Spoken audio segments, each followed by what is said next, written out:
Hey guys, it's Nicole. I'm a student at the University of Tennessee, majoring in nutrition. Today I'll be taking you through a savory bacon and butternut squash risotto brought to you by Second Harvest. For this recipe, you will need bacon, a yellow onion, butternut squash, vegetable oil, ground clove, salt and pepper, white rice, dry white wine, low sodium vegetable broth, and shredded Parmesan cheese. To start prepping, we're going to peel the butternut squash. So you can either cut off the ends and then peel, or you can just start peeling right away. Today I'm going to cut off the ends.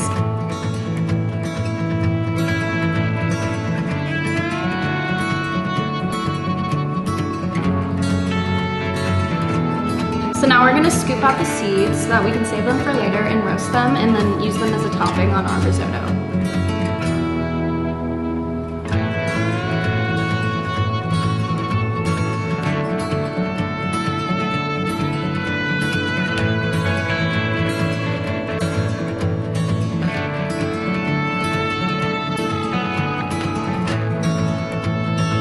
So now that we have our butternut squash cut and cubed in a bowl, we can move on to prepping our next ingredient, which will be an onion.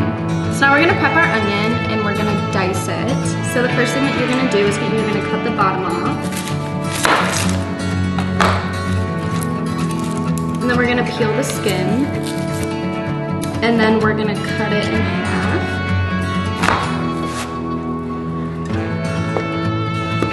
And then looking at the onion horizontally, we're just gonna put two little cuts halfway through.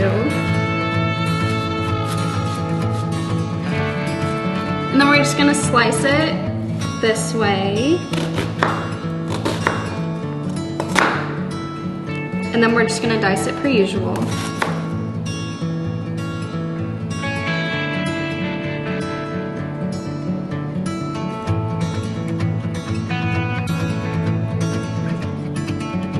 Now that our onion is all diced, we are done prepping ingredients and we can begin cooking. So you're gonna need 5 pieces of bacon, and then we're gonna heat up a skillet to medium to high heat. Once that is warm, we're just gonna place the bacon directly in the skillet.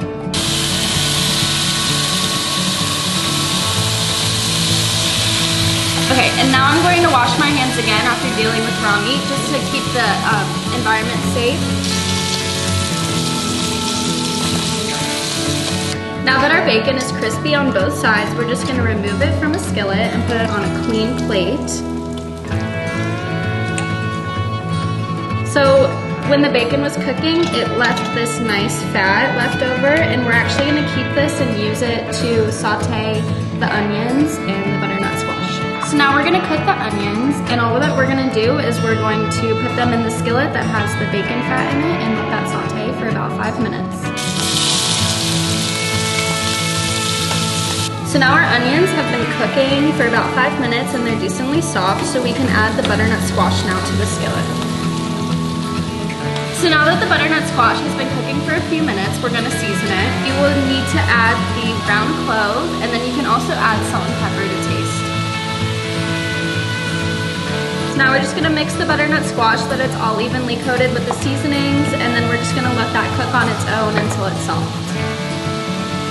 So our butternut squash has been cooking for a little bit. It did take a little longer than usual because our squash was so large. So if you do pick up a smaller butternut squash, those pieces will be smaller and will take less time to cook. You might notice that there's some stuff stuck at the bottom of the pan. When we add in the white wine, it'll kind of pull that stuff up.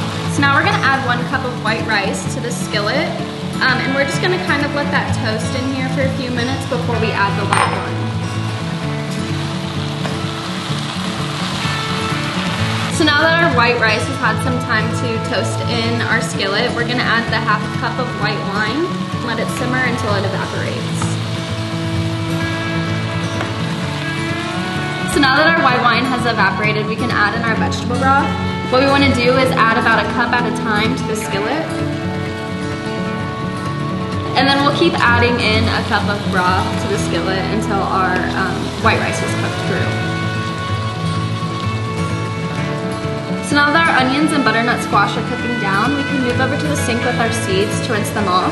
We're just going to kind of use our hands to separate the seeds from the leftover butternut squash or any guts that are there. So now that our seeds are washed, I'm just gonna dump them out on a clean towel to dry them off. And this is important because when we roast them in the oven, if they're wet still, they won't get crispy how we want them. And now that the seeds are all dry, we can just transfer them to a lined pan. So now that they're on the pan, we just kind of want to shake it so that the seeds are evenly spread on it.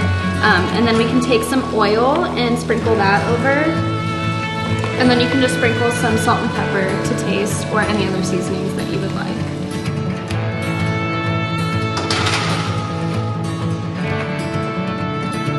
So now that our rice is cooked through, you may notice that some of the butternut squash kind of got mushy, which that's perfectly fine. It just adds to the texture of the dish.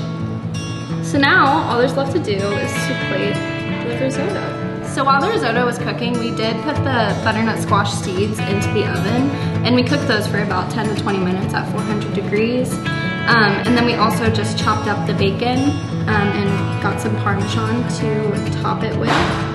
So the risotto can be enjoyed on its own, but the butternut squash seeds and the bacon do add a good crunch to the dish, which can balance out that softness that the risotto and the butternut squash give. If you tried this recipe out at home, please let us know what you think. Our tags are below and we would love to hear from you. Delicious.